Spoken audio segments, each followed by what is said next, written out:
It scared me how severe the reaction was, considering she never even actually swallowed something. But about 2 weeks later, she just decided she wasn't eating. So she started essentially starving herself, and the only food she would eat was cherries. For about 2 weeks, that's all she would eat. She started losing significant weight, obviously, very quickly. So she had lost about 20% of her body weight. We would beg and bribe and do everything we could, but there was no changing her mind. And her allergist explained it as though her mind knows she had a near-death experience. So if I don't eat, then that won't happen. Welcome to the Don't Feed the Fear podcast, where we dive into the complex world of food allergy anxiety. I'm your host, Dr. Amanda Whitehouse, food allergy anxiety psychologist and food allergy mom. Whether you're dealing with allergies yourself or supporting someone who is, join us for an empathetic and informative journey toward food allergy calm and confidence. Kelly Chambers is our guest today on the show. She's a mom of 3 girls, Eleanor, Charlotte, and Grace. She lives with her family in Pennsylvania and works in marketing for U.S. Fertility. And for the past 7 years, she's been deeply involved in managing her daughter Ellie's food allergies, which include sesame, tree nuts, and beans. Last summer, Ellie faced a severe anaphylactic episode that led to significant food restrictions and weight loss. And a year later, Ellie and her family have made tremendous progress. They're now in a much better place with lots of growth and recovery happening. And so Kelly has been generous enough to share her time with us so that we can all learn from their experiences. Kelly, thank you for being here. I know you are very busy trying to keep up with work and those 3 girls. Yes, that's the easiest part of my day is when I'm working. It's the real work happens after, at 4 o'clock. Yes. And all the time while you're working, it's always running background programs, right? Always thinking and planning about what needs to be done and what's coming up too. Yes. And always, especially as an allergy mom, always having my phone within reach, just making sure that everything is status quo and there's no emergencies that I need to be pulled into. Mm-hmm. Yeah, it's a lot to carry and a lot of things to juggle. For sure. The reason I had you on the podcast is because we were talking about anxiety and how it develops in the body. And I did this big description, right, of how anxiety is created physiologically. What are the things that happen that create this anxiety and trauma in our bodies? So the reason that I was so glad you were willing to share is because I think it's helpful to take that information and talk through it in a real life example of someone who's been through one of those tough experiences, and now you have some perspective to look back on it and say, whoa, here's what happened. We can see it now. Here's how we're moving through it. But to really talk about specifically how that happened after that experience that you had. Do you mind starting with that? I'm happy to. So again, mom of 3. Eleanor is my oldest by 30 minutes. She is actually a twin. And I also find it very interesting that her twin has no allergies at all. Ellie has so many, even though they had the same utero experience and breast milk. Ellie is the one that drew the short straw in terms of all of the food stuff. So Eleanor has been allergic to sesame and beans and tree nuts since she was like 6 months old. As soon as we started introducing food, she was having reactions to them. She's 7 years old now. Last summer, we went to a music festival at our local park in our little town, and we walked home and got ice cream. On the walk, at the ice cream shop, my husband got a couple of assorted chocolates for himself, and we were walking home, and she asked for one, and he gave her one, and it was a safe one for her. It was like a nonpareil, and we continued on with our evening, and we got home, and he put like his little box of chocolates on the counter. Eleanor has always been really good about her allergies. She never takes anything without asking. And because she had that one piece of chocolate on the walk home, she just assumed they were all safe. She thought they were all the same like chocolate. So she grabbed one as she walked by and popped it in her mouth. So as soon as she did it, she knew that she bit into it and realized this is not what I had prior. And she spit it out. But that started the allergic reaction, and it happened pretty quickly. My best friend was actually at our house, and she's a nurse anesthetist. So it was best case scenario in terms of having someone that was familiar with airway issues. But She drove the car while I sat in the back, and we administered epinephrine, and we got her to the emergency room. It was scary because she was wheezing and her throat felt like it was closing. She said kind of like an octopus was wrapped around her throat, which was an interesting description. But she was also having hives and itching and eyes swelling shut, tongue swelling. We did epinephrine, Benadryl, I think even Zyrtec, and then we spent the night at the emergency room. Her symptoms immediately started getting better, and she was in pretty good spirits. She ended up going to school. I think we might have taken a day off, but she went back to school, no big deal. So that was kind of the end of it. And we learned a lot as a family that day in terms of she learned a lot, I learned a lot. It scared me how severe the reaction was, considering she never even actually swallowed something. But about 2 weeks later, and I don't even know what triggered it, but she just decided she wasn't eating. And there was no telling her otherwise. So she started essentially starving herself, and the only food she would eat was cherries. And I don't know why black cherries were what she chose, but for about 2 weeks, that's all she would eat. So I had her in with her primary care and our allergist, and they were all scratching their heads. She started losing significant weight, obviously, very quickly. So she had lost about 20% of her body weight. And that's when she really got on radar of, they were concerned that they might need to admit her. We would beg and bribe and do everything we could, but there was no changing her mind. And her allergist explained it as though her mind knows she had a near-death experience. So if I don't eat, then that won't happen. So we had to spend a lot of time explaining that if she doesn't eat, she could also end up in the hospital or very, very sick, which is just a hard conversation to have with at the time, 6-year-old.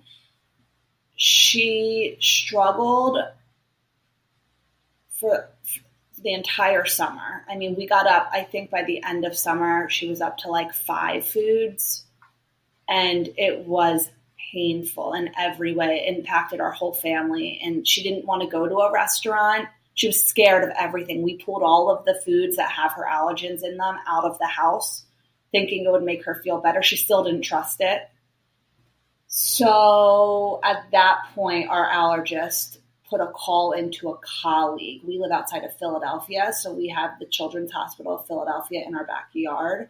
They were doing the CHOP Allergy Bravery program, and it was an immersion therapy 8-week program. And she I know it has a very long wait list. I think at the time it was over 6 months, but because of her significant weight loss and the severity of her fears, she got statted into the program. So we did that for 8 weeks. And that was immersion therapy. And it was virtual, and it was incredible. She would have to hold her allergens, and she would have to smell her allergens. And I would have to, at the end of the 8 weeks, I would have to eat one of her allergies and then kiss her on the cheek. But it really educated her on her allergies in terms of, if it doesn't go in your eyes, your ears, or your mouth, it cannot hurt you. She also would ask over and over if something is safe. And she would do this thing where she would stick her tongue out to make me look, to make sure it's not swelling throughout her whole meal. They gave me really wonderful tips. I would say, Ellie, asked once, answered once. We cannot do this circling the drain of confirming that it's safe. I've told you it is, and you need to trust that it is. So we did the CHOP Allergy Bravery program. By the end, she had gained a little bit of weight. She was eating again, 8 foods. It was a big deal. It was twice a week. She would have to share something she did that scared her, or a food she tried.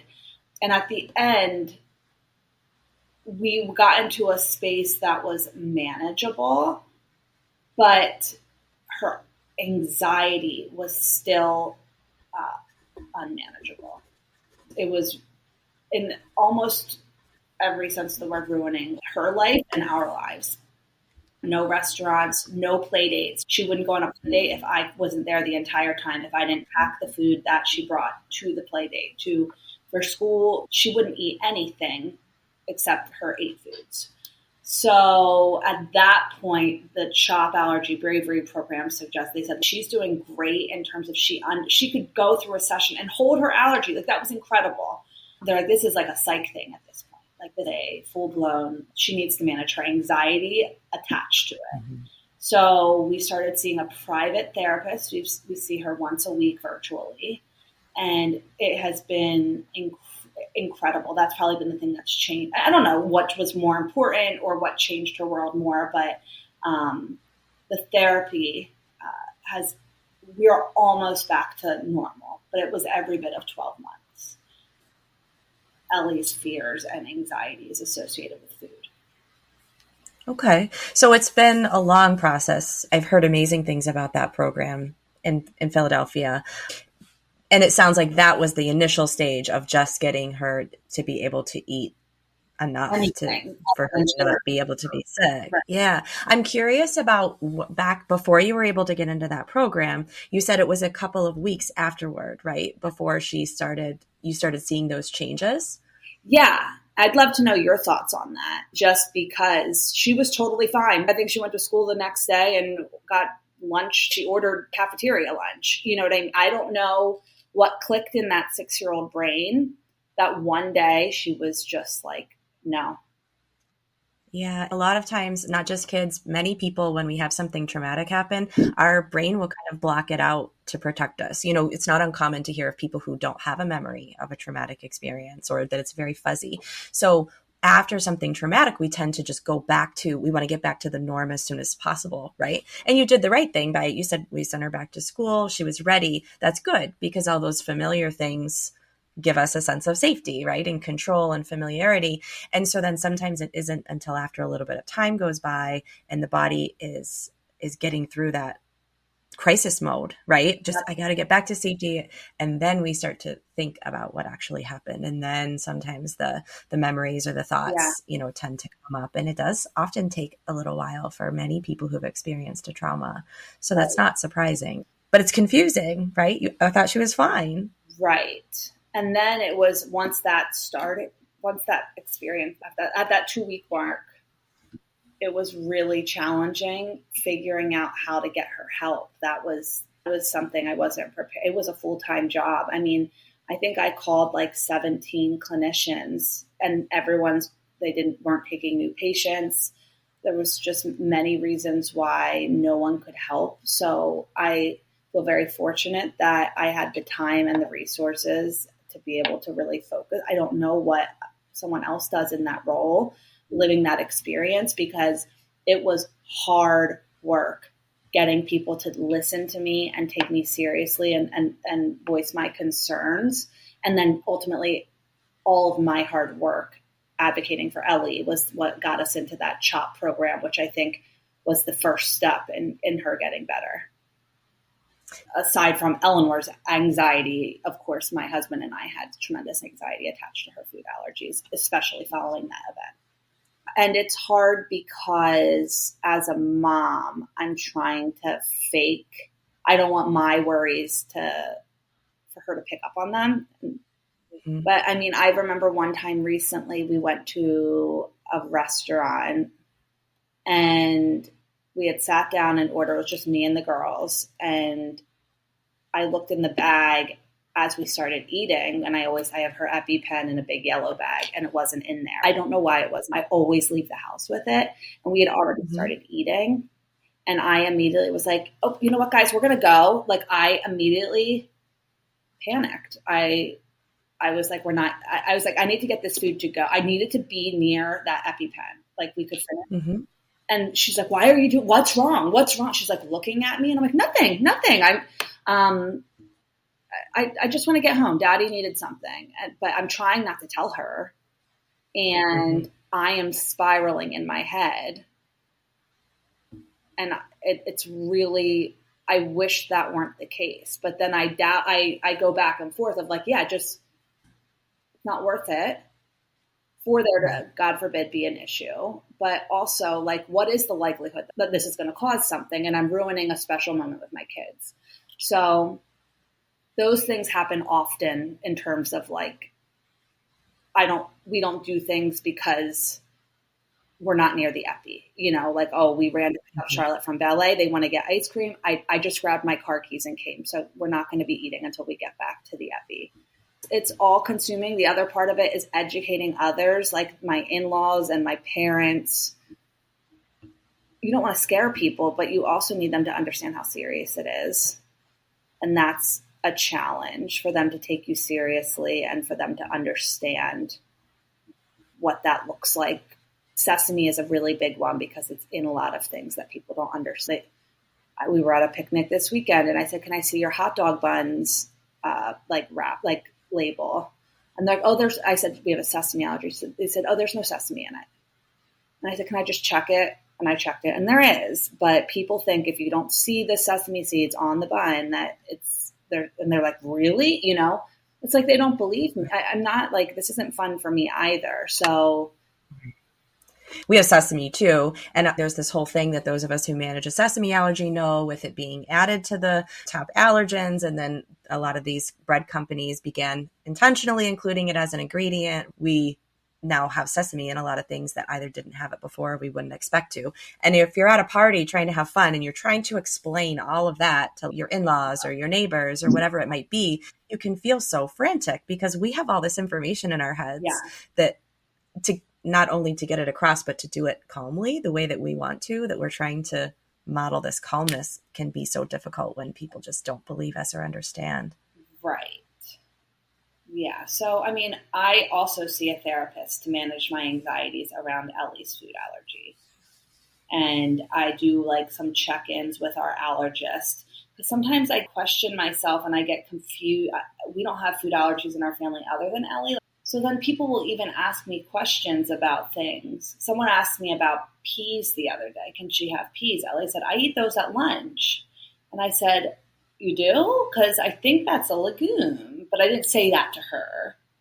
So I call the allergist. Hey, are peas? When you Google it, it says they're a legume. We avoid all legumes. She says, well, if she eats them, let her. It just feels so crazy. She's been doing this at school, It's a lot of learning together and anxiety together. Well, and I think the tough part of that scenario that you're describing is, of course, we want all the information, but we never have all the information. So then we find out something like that. We look back at like, how didn't I know that? We kind of beat ourselves up, or we feel afraid for, oh no, she was eating it at school. And what if she hadn't been okay with those because she can't eat these other beans? And it's so hard not to beat ourselves up and to remember we just can't. There's no point at which now we have all the information and we can move forward. That's where I want to have check-ins with my doctor because I'm like, just remind me, what are things that I might not consider or think would have beans in, or tree, so I agree with that completely. It does feel like I'm the keeper of all, and even with my husband, he's a great partner, but it falls on me. She doesn't go to him to look at labels. Another thing that we do, just thinking about restaurants, is I've started pulling her into the conversation to make her feel more comfortable. So when we do dine out, I explain to the waiter or waitress, Eleanor has some food allergies. Can I please tell you what they are? And could you write them down? That seems to really make her feel more comfortable. The trust thing for her anxiety is really huge. She really counts on that. So I worry if she would lose trust. She can trust me and I will do my best. But, some 16-year-old waitress that doesn't think allergies are a big deal and, fake writes it down and tells the chef, but the chef doesn't understand, that's something that keeps me up at night. Mm-hmm. There's a lot of what ifs, right? Yeah. I'm sure she has her own, but for you, that knowing that that scenario at a restaurant could create this dip back down into that anxiety that you've worked so hard to pull out of. Right. Exactly. And by practicing with her at the restaurants, you're giving her a sense of control. You're giving her tools that she can use to take some of that power into her own hands and exert that over what she's eating and what she's deciding to put in her body. And another piece of what you mentioned that you're doing along with that is bringing back to her awareness that she has to get the allergen in her body to have a reaction. So that's another way that you're giving her a sense of power and control in terms of knowing that allergens exist around us, but she has to put it in her body to have a reaction. I think that's a conversation that all parents should have with their kids.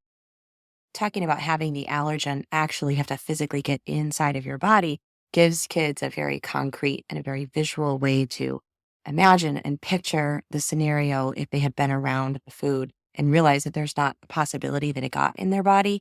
It challenges that worry. Well, it was around me, but I can't have a reaction because it didn't get inside of my body. And we talk a lot about, like, she's the boss of what she puts in her mouth. That's amazing. So you ask and you can check. For a long time during the last 12 months, we went through a phase where we literally just basically ate only label. Like, it was so bad, like the processed foods, you know what I mean? But she felt a lot of comfort with the label as opposed to a restaurant or even fruits. And I'm like, Ellie, it's like the only ingredient in an apple is an apple, you know, but we just became a label family for a period of time for her. She couldn't read well, but she would kind of like scan it. And that gave her comfort. So, yeah, I agree. She would be like, is this safe enough for me? You know, like an apple. And I would be like, Ellie, like, you want to know the ingredients in an apple? It's an apple. And then she would go, yeah, beans and an apple? That would be weird. And we would talk, I'd be like, oh, what if there was like walnuts on an apple? That's weird, you know? And we would like try to be like, she would like talk herself off the ledge. You know what I mean? Talking through it. How that doesn't make sense. Why would that ever be? Yeah. Yeah, which is perfect. I mean, that's a great way to guide her through talking herself through those thoughts that are coming up because, you know, we've all experienced it. Even though logically you have this worry popping up, it doesn't make sense. It still feels real. You still feel scared, right? And then to kind of, in a joking way, which lowers our defenses, talk through it the way you're doing is a great strategy. Yeah. So when you shifted from that program to the private therapist, can you talk about that? It's hard for people everywhere to find a therapist these days. There aren't enough of us and everyone's overworked. But tell me how you did that search and then how you chose someone to work with her. Yeah, I went through my insurance and found a list and then I just started calling. I was so desperate. I interviewed, I think, 3 people, 1 in person in our area and then 2 virtually. And I just really liked this one therapist. She was very kind and gentle and patient.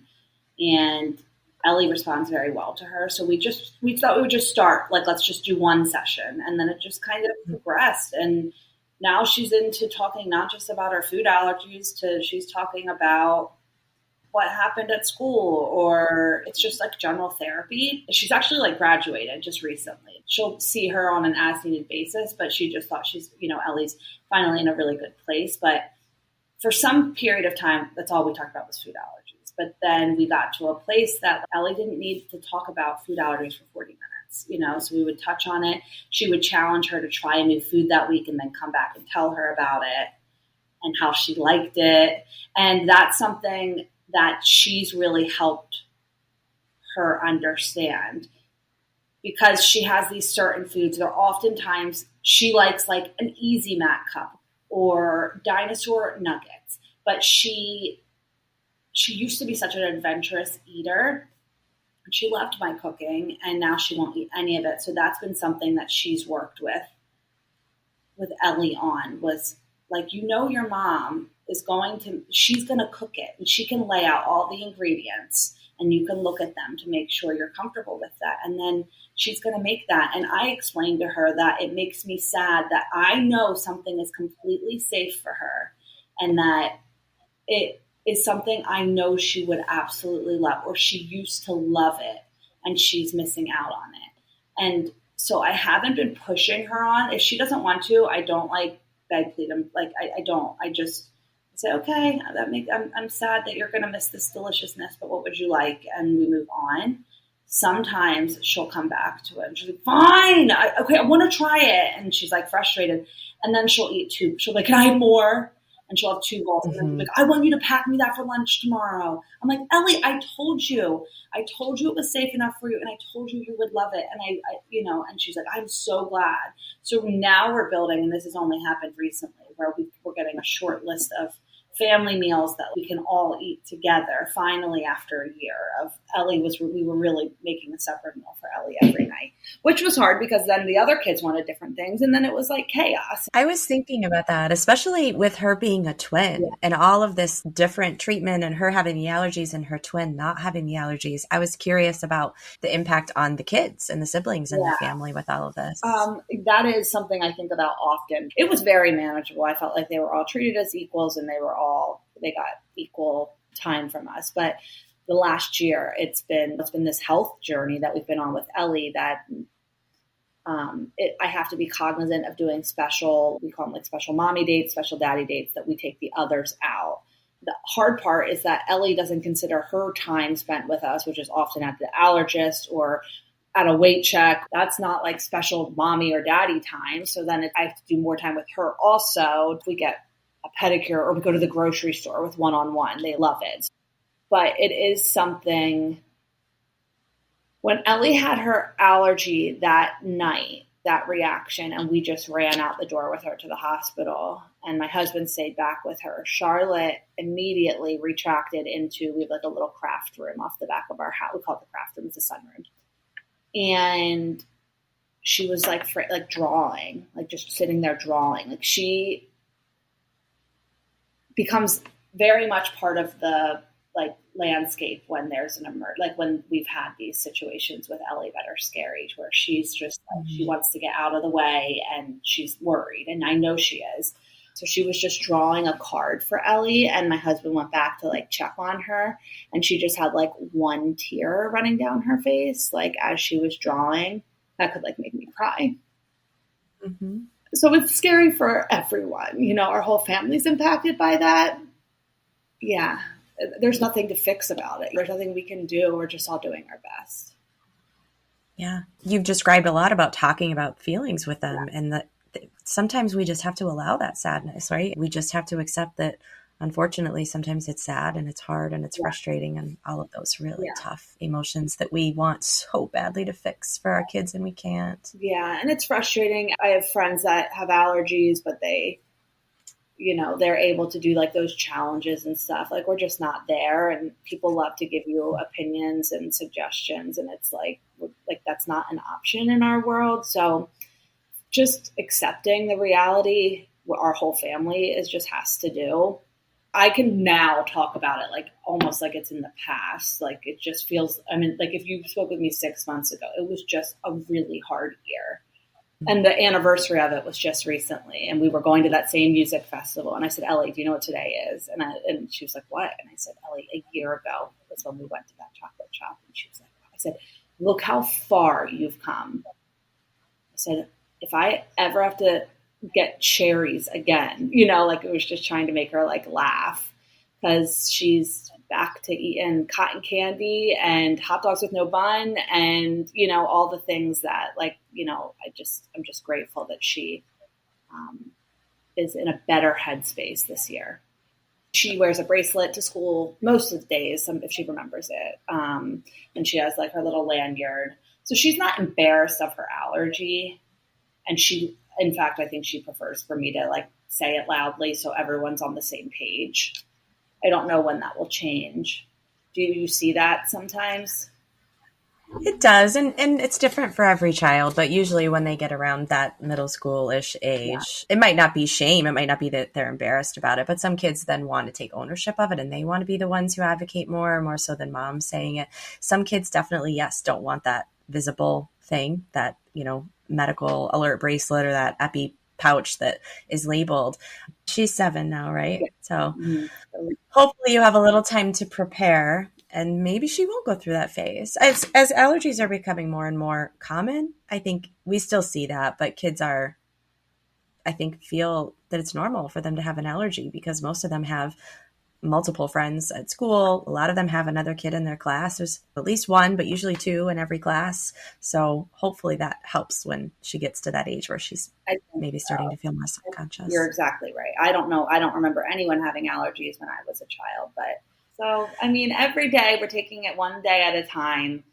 We had a little slip up recently where we had gotten an Instacart order that I didn't unpack. My husband unpacked, and then he made something, and it had like may contain traces of almond in it. And it was 10 steps backward for not, we weren't back to day one, but it was like for several months, it was a real setback. And I just know that's probably going to be our world and our life of like, she'll have really good periods of time and then she might have some setbacks, but just as long as we don't get to where we were, or if we get to where we were, we have the tools in place to like try to get out of it as quickly as we can, as opposed to, I think it was almost 3 months where she was eating cherries, watermelon, and dinosaur egg oatmeal. That just wasn't sustainable.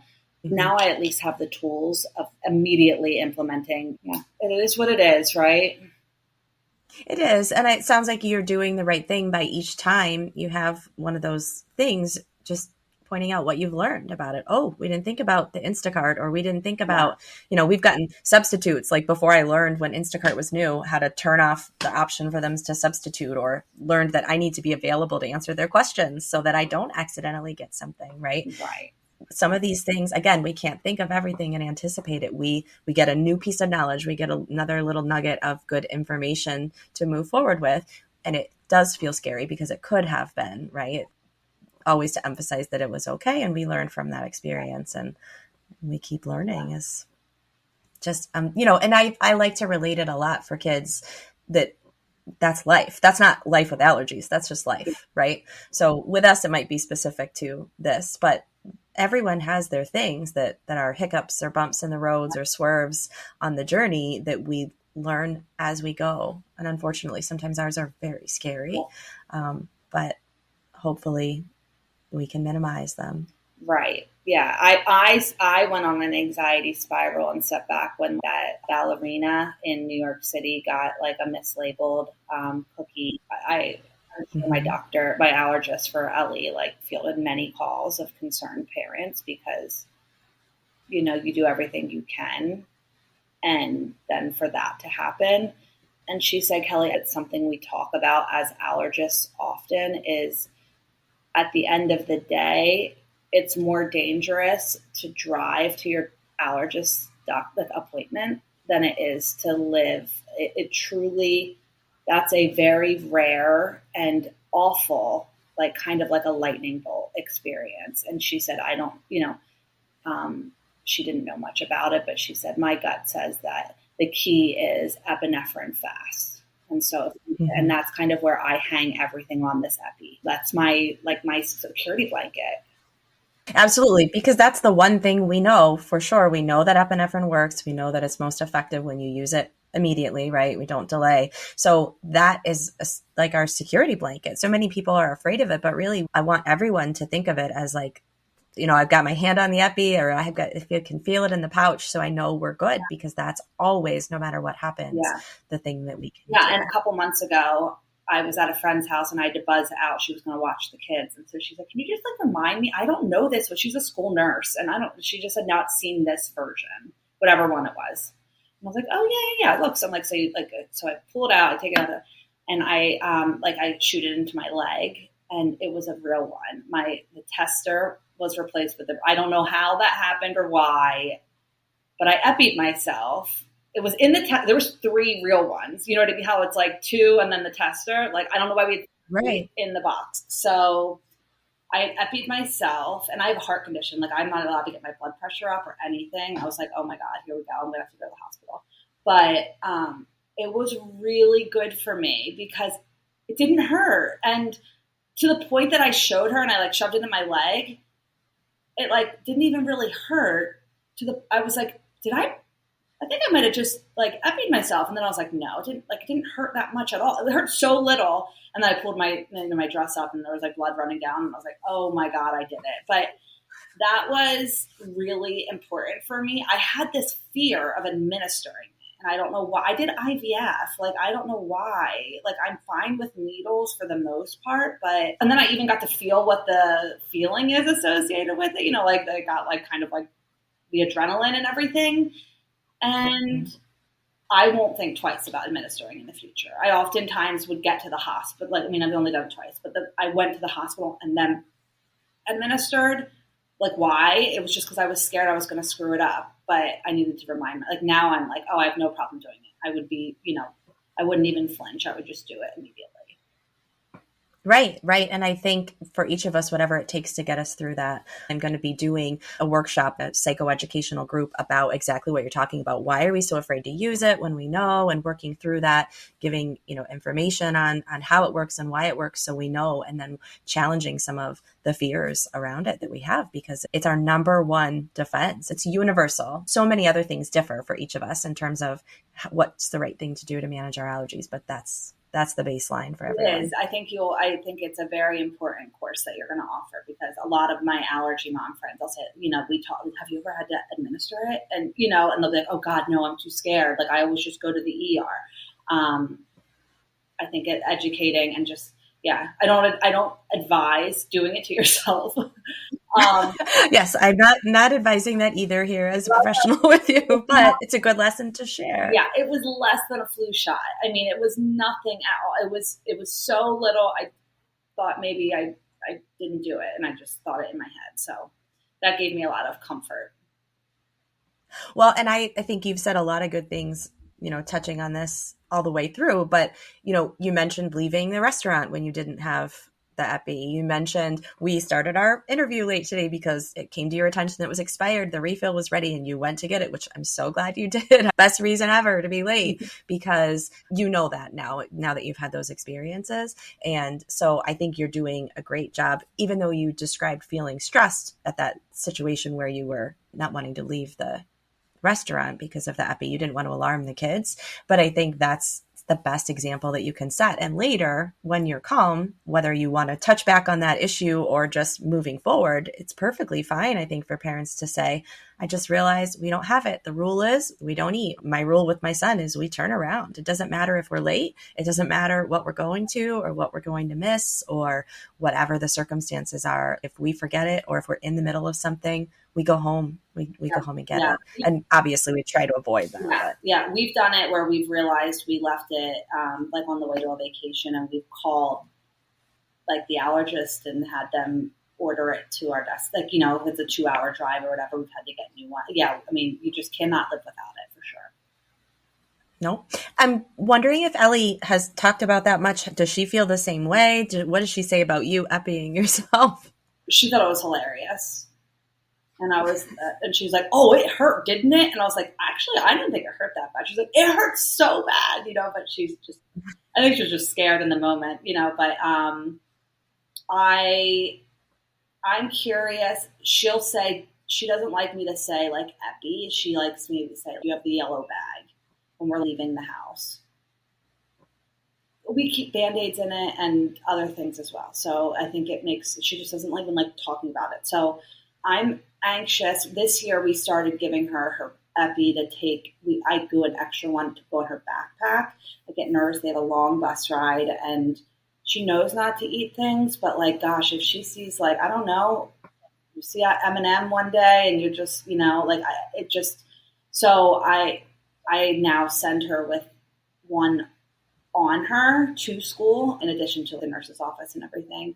But she was nervous at first and now it just lives in there and she's comfortable with it. So I'm anxious, or I'm looking forward to the time that like, she just has a fanny pack or she has a little cross sling, that it becomes part of her world and her comfort zone. I think that'll make her feel more in control than having to make sure mom or dad or the soccer coach or anyone, you know what I mean? Like when she can take control, I think that will be a big deal for her. And I mean, is 7 too young? Like at what point can I do that?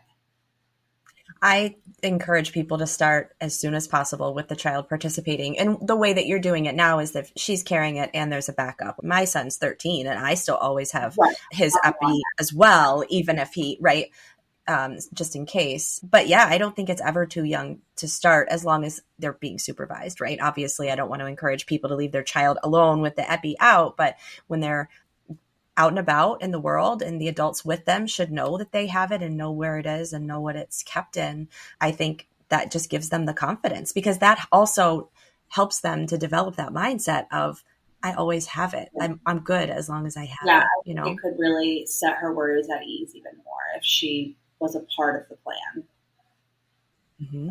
Yeah. And I think I would suggest, it sounds a little bit avoidant that she doesn't want to say the word, right? So you're working around that, and we say the yellow bag. That might be something to work on with her therapist, because that might build the confidence around her epinephrine. Like, we want just to think of that as our best friend. That's a great thing. So that might be a good area for them to work on. Maybe she could start calling it my medicine. Do you have your medicine? Or explore with her some language that gets closer to calling it what it is. Because, we want her to, she's tolerating it right now, right? But she doesn't want to think about it by not saying it. Right. But she knows. So we should just call it what it is. So. Yeah. And I would work with her to figure out how to get there in a way that feels okay. She's doing better, but she still had this really scary experience with it. And we don't always, associate that's the thing that saved me. That's the thing that made me better. It's in our minds. It's just part of that scary thing. Right. Right. That was my near-death thing. That was, I agree. That's a good point. I'm really excited to kind of change the narrative around poor epinephrine that has such a bad name. I appreciate you so much taking the time that if you want to do that course when I offer it, I would love for you to do it, on me to join me. Yeah, please share that with me. And I will. It's just for the parents, but we'll talk through our stuff, and then it'll give you tools to use with your kiddo. I would love to. Because it is a unique audience in terms of like the club. It's like a crappy club to be a part of. And while it is more common than ever before to have an allergen, like it's to find a support system that you jive with and gets what you go through on a daily basis, as in terms of like another, allergy family. It would be really wonderful to just kind of commiserate and come up with plans and ideas to help live with your reality. Yes. And I think it's so good to brainstorm with other people and not just to hear the ideas, because you know how it is. Sometimes people come at us, like, as you mentioned before, with, oh, don't you know about all these treatments, right? And people are trying to be helpful. And I think people can do the same with suggestions. Well, why don't you just do this? But it feels a little overwhelming when you're not in a place to be receptive to it.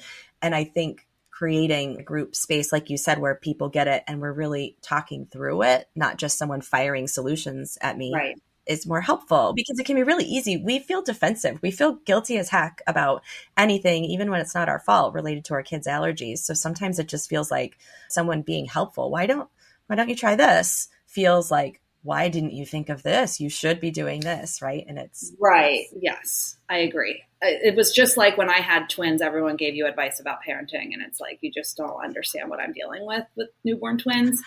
It's the same thing with the allergy stuff. So I am I was very receptive to twin moms that gave advice to me, because like they get it. And I think I would feel the same way with an allergy parent.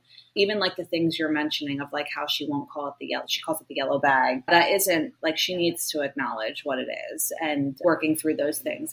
I think that could be a good goal of ours to get to the next level in her healing journey. Right. Because it really is a process. It's layer after layer.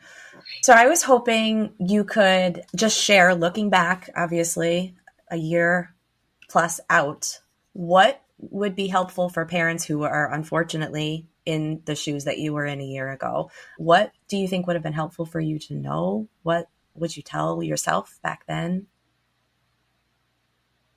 What I would tell myself is to keep advocating, keep pushing. Her primary care was just, they kind of shrugged their shoulders and suggested weight checks every other day. But she was just losing weight. This isn't the solution.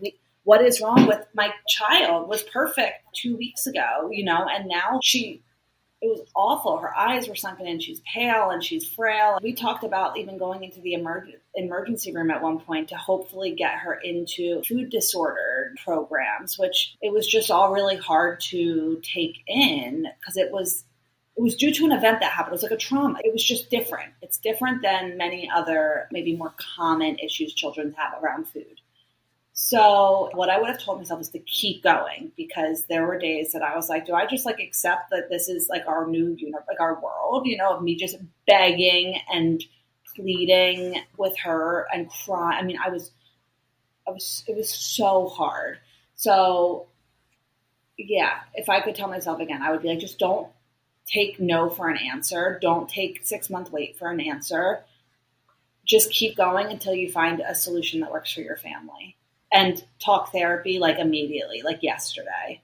start that as soon as you can. And I want to mention too, just in case there are parents listening who've had similar experiences who don't know about it, I'm not necessarily saying this is what was going on with Ellie, but if people are having this struggle where the child is really restricting their food intake, losing weight, there is a diagnosis called ARFID. It's Avoidant Restricted Food Intake Disorder. It's a disordered eating behavior that's not for what we think of. I want to be skinnier. It's not about body image. It's not about binging and purging.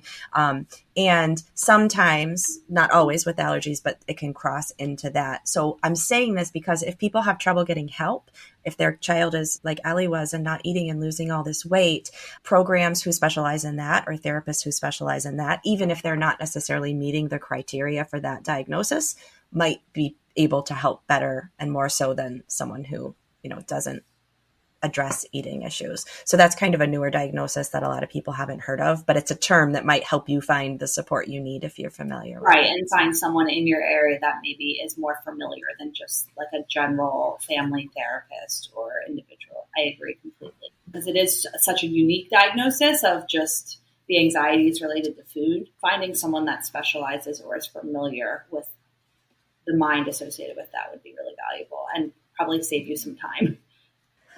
Is there anything that you have questions about looking back now that I, from my perspective, could talk about or help you to clarify that you still wonder about what happened or why things unfolded a certain way? What could the future, are there periods of time in terms of age that I need to be aware of questions that might come up? Are there like phases throughout her life that I need to be prepared for that will be whether like unique or challenging or it get easier or any of those things? That's a great question. I'm hoping at some point to do a whole episode on just kind of the different developmental phases and what we tend to see. Obviously, every child can be different, but there are patterns. I would think the biggest thing for you to know looking forward is that it doesn't have to be something related to food allergies. So anything that's really challenging for her, anything that's maybe a different physical, issue, if she gets a significant illness or an injury at some point in her life, this could get stirred back up again, and not to panic, to kind of be prepared. Like you said, you've already got your supports in place if something happens. But I think we get so specific as food allergy parents thinking about allergy. Oh, this isn't about their allergy, but all of the anxiety is tied together in the body. And especially our kids can be so focused on their bodies and the experiences that they've had, the symptoms that they have felt in their bodies, that anything that happens in that realm can raise those fears back up. It kind of helps them to resurface. So that's kind of general, that anytime she struggles with something, any challenge, change, tough time in her life, this could feel bigger again. Are you saying that she probably, because she reacted this way, maybe she has a predisposition to anxiety just in other aspects of life? Or is it her food, when things come up that are anxious, her food allergy might like show its head also? Exactly. I think whether or not she has a predisposition at this point doesn't matter. Some people do. There's lots of research on that, but she had a really terrifying experience. So that's not to say, she would have been struggled with anxiety anyway, because obviously a really traumatic experience like that can leave anyone with anxiety, regardless of, genetic history. So yes, I think what you said as far as anything that's anxiety provoking or steps her out of where her body and her brain feel like she's safe could stir up a little bit of this discomfort around food again and her anxiety, even if she doesn't recognize it, even if she's not articulating it in that way. Just if you reach a point where she's struggling again, it might be worth checking in about, how's eating feeling? Because, you're anxious now. That was something that made you really anxious in the past, and just to keep it on your radar in terms of struggles in the future. That's great. Thank you for that. Was there anything you didn't get to say that I didn't ask you about? Anything you wanted to talk about? No, I think the world of all of us allergy parents are just doing our best, and we got to stick together. So I think it's important what you're doing. I just found Facebook groups and just Googled things when we were going through the thick of it. So I love podcasts and I listen to them all the time in my car. So I think there's I could not find anything on this in the past. So I'm grateful that there's a space for us in the podcast world. Good. Well, I hope it's helpful. Please share ideas, share the podcast with people that you think might be interested. I want to ask everybody who's on the show to just share something great about having food allergies, something good, something positive that you can see, even though you've had obviously a rough year. The family bond, I think, is the biggest thing. Like, we are a unit and we stick together and we support each other. And yeah, as a family, it's brought us closer. Thank you so much, Kelly, for joining us. All the best to you and your family.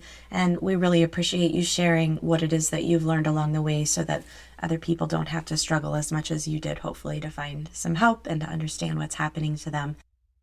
And so for our listeners, here are the 3 things that you can take steps to do as soon as you're done listening to this episode to carry some of what you've learned today with you into your life. The first is to find a document that has been put out by Mount Sinai's allergy clinic. If you do a web search for after anaphylaxis, Mount Sinai, which is spelled SINAI, you'll find it, or I'll put the link in the show notes. This is just a great 2-page PDF document talking about the medical aspects and then as well the social and emotional aspects of the aftermath of anaphylaxis, how to cope, how to get back into your routine and move on in a healthy way and process what has happened to you. Number 2, I want you to do what Kelly has done for us today and tell your story. Hopefully you've already done some of this, but there's a lot of healing in talking in a trusted and safe environment about the traumatic experiences that we've been through.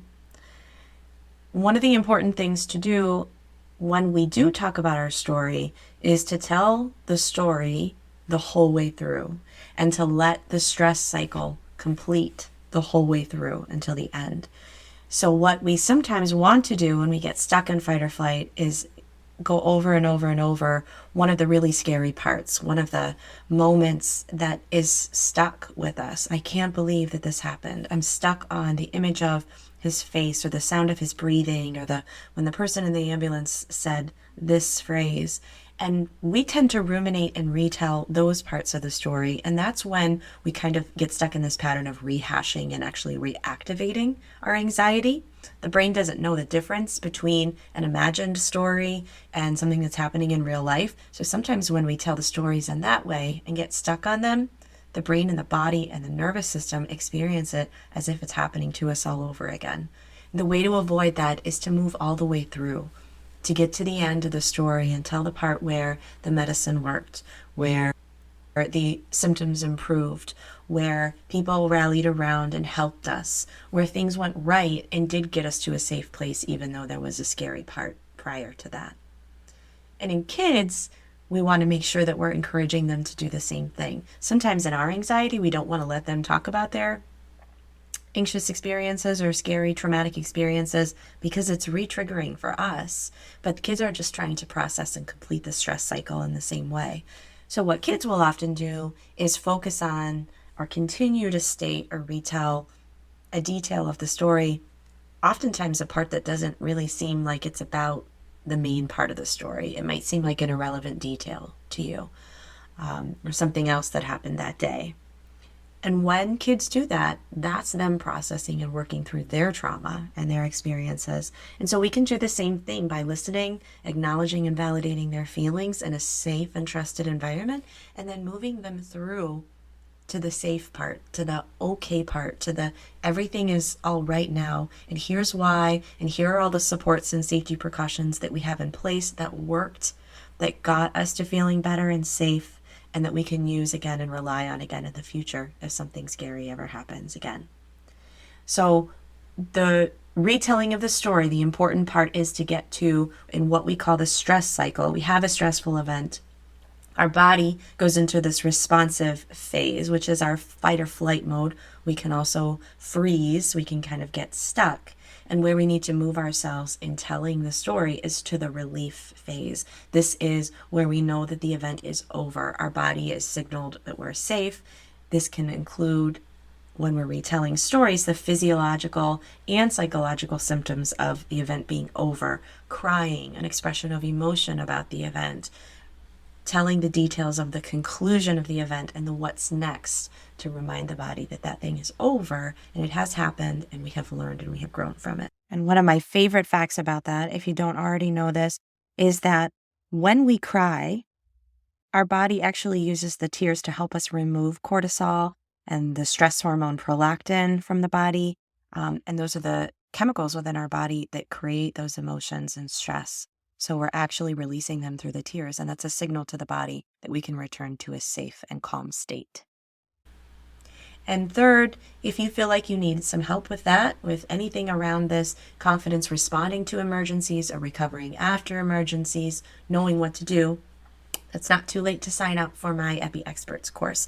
That will be starting next week, August 21st, 2024. It's a Wednesday evening at 7 o'clock. If you're listening to this episode after that class is concluded in September, it's going to be available as a replay on-demand course. So either way, reach out and look on my website. The link is in the comments, drAmandawhitehouse.com/epi-experts-group. And if that seems like a right fit for you and you'd like the chance to work with me more in depth on some of these things, then I would love to have you. Thanks for joining me for today's episode. I'm Dr. Whitehouse, and until we chat again, remember, don't feed the fear.